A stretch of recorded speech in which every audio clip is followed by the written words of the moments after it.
Lahan pertanian kita bagi menjadi dua.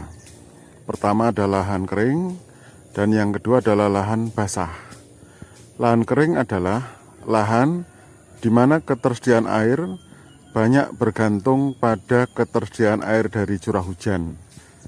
Sehingga tidak setiap waktu air tersedia bagi tanaman. Maka bisa kita lihat pemanfaatan lahan kebanyakan adalah tanaman palawija yang tidak membutuhkan air banyak.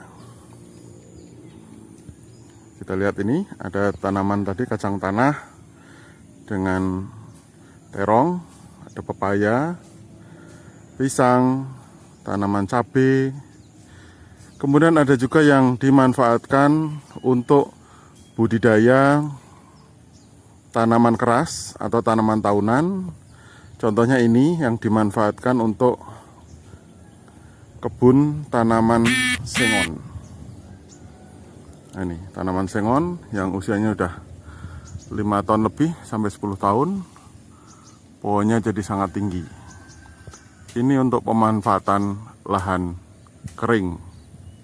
Tersediaan air yang terbatas di musim kemarau menyebabkan banyak lahan pertanian kemudian ditanami tanaman palawija yang kebutuhan airnya tidak terlalu banyak.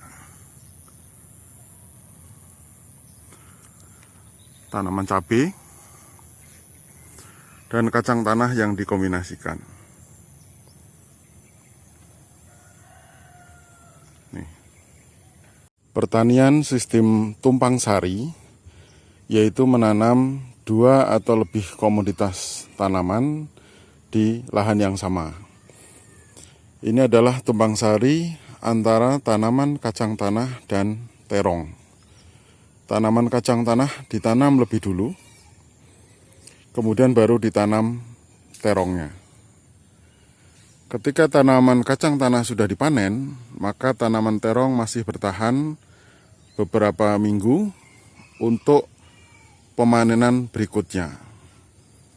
Dengan satu lahan ditanami 2 atau lebih komoditas, maka hasilnya bisa berlipat untuk penghasilan petani. Ini juga tanaman tumpang sari, tanaman terong, ketela pohon, kemudian tanaman cabai,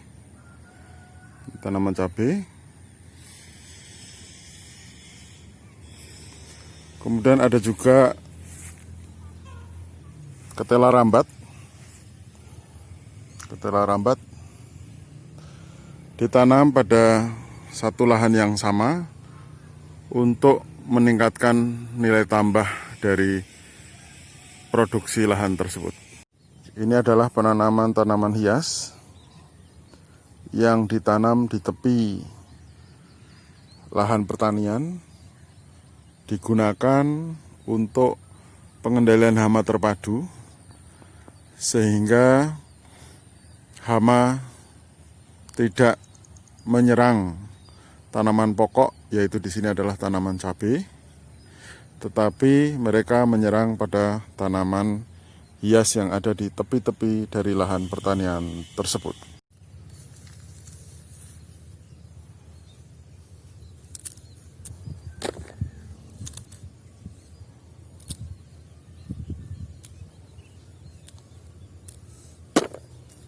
Panen itu berapa bulan nih Pak? Kalau super ini paling 115, 120 Pak. 120 itu 3 bulan ya? 3 bulan lebih. Kalau kacang super itu apa bijinya? Ini kan damplak Pak, gini damplak. Ini kan 3? 4, 3. Oh 4 sampai 3. Oh ya. Penuh ya? 4, 3, 5 kadang. Kalau yang Jawa biasa itu mulai sekitar 85-90 sudah harus dicabut. Oh iya. Terus ini nanti dipidili, dijemur. Lalu dijual. Per kilo berapa Pak? Kalau sekarang ya enggak tahu ya, 15 atau 17. 17 ya. Oh sekitar 15.000. Kalau masih terus gini kan 8.000. Oh. Lah kalau ini apa? Selesai tinggi pakan apa? Ternak Pak. Oh ternak. Sapi. Punya sapi jenengan? Iya, kadang itu Pak. Oh iya. Oh ya situ. Iya. Nggih. Sapi-sapi anu toh benggala. Iya, Yang ada punuknya itu kan. Oh, oke. kan bagus yang itu sapi. Iya. Kayu. Saluran irigasi kadang ditanami tanaman keras seperti ini. Ini adalah tanaman durian, usianya sudah lebih dari 10 tahun, dan di bawahnya ada hamparan lahan yang ditanami dengan kacang tanah secara monokultur. Monokultur adalah penanaman pada lahan yang sama hanya dengan satu jenis tanaman saja. Lahan basah adalah lahan yang selalu tersedia air sepanjang tahun, biasanya dipenuhi oleh aliran air irigasi. Nah, air irigasi ini banyak dimanfaatkan untuk berbagai macam keperluan, terutama kebutuhan yang membutuhkan banyak air. Salah satunya adalah kebutuhan untuk kolam ikan, seperti ini.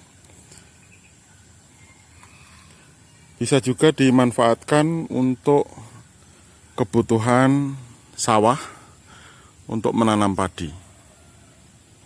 Air dari saluran irigasi bisa dimanfaatkan untuk kolam ikan. Jika airnya jernih, bisa dibudidayakan ikan nila, ikan bawal darat, ikan lele, dan lain-lainnya. Sedangkan air dari kolam ikan ini bisa disalurkan untuk menjadi air irigasi yang bernutrisi tinggi untuk tanaman padi. Hasilnya seperti ini. Tanaman padi menjadi sangat subur karena mendapatkan nutrisi dari sisa kotoran ikan, sehingga jumlah pupuk bisa diminimalkan. Tanaman padi yang digunakan jaring-jaring untuk menutup permukaan tanaman padi seperti ini, yang fungsinya untuk menghalau atau menghambat serangan hama berupa burung-burung kecil yang biasanya mereka memakan padi yang sudah mulai menguning.